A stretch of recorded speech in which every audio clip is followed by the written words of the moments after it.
இன்றே டவுன்லோட் செய்து உங்கள் ஃபேவரட் ஷோக்களை என்ஜாய் பண்ணுங்க. கவிதா, நீயும் இந்த ஆபீஸ்ல முடிவு எடுக்கிற இடத்துல தானே இருக்க. திவ்யா இவ்வளவு பேசுறா, நீ என்ன ஏதுன்னு கேட்க மாட்ட? நான் என்னக்கா சொல்றது? நான் சொன்னா மட்டும் திவ்யா கேட்கவா போறா?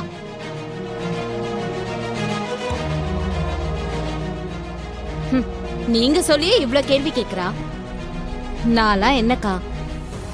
ஏய் மகா, இவங்க எல்லாரையும் விடு. ஓ எடை என்னன்னு உனக்கு நல்லாவே தெரியும். இவதான் அறிவு கடத்தனமா ஏதாவது பேசுறானா?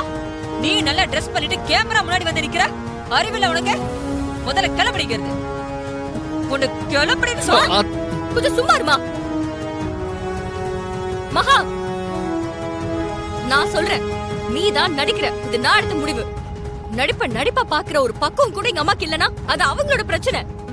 நீ தைரியமா நடி மகா. யார் என்ன பண்றாங்கன்னு நானும் பாக்குறேன்.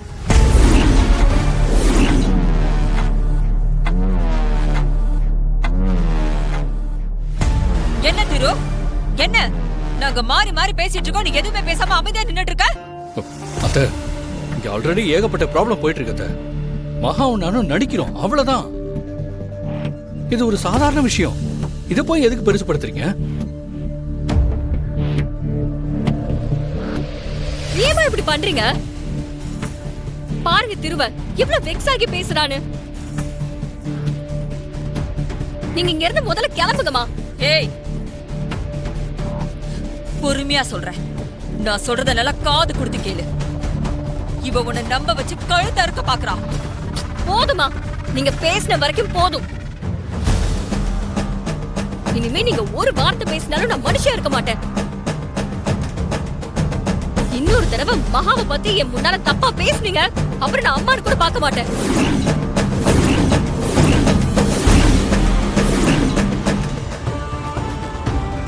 சந்தோஷமாடி? சந்தோஷமா உனக்கு?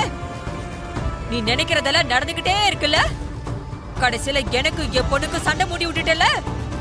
நீ நல்லா இருக்க மாட்டடி. ஆனா நீ நல்லாவே இருக்க மாட்ட. மா, ஏய் போது சுமாரி. நான் உன்னை பெத்தவடி. உனக்காக தான் நான் இவ்வளவு பேசிட்டு இருக்கேன். ஆனா நீ அதையும் மீறி இவளை நடிக்க வைக்கிறல்ல. இங்க பாரு, இதெல்லாம் நல்லதுக்கு இல்ல, நல்லதுக்கே இல்ல.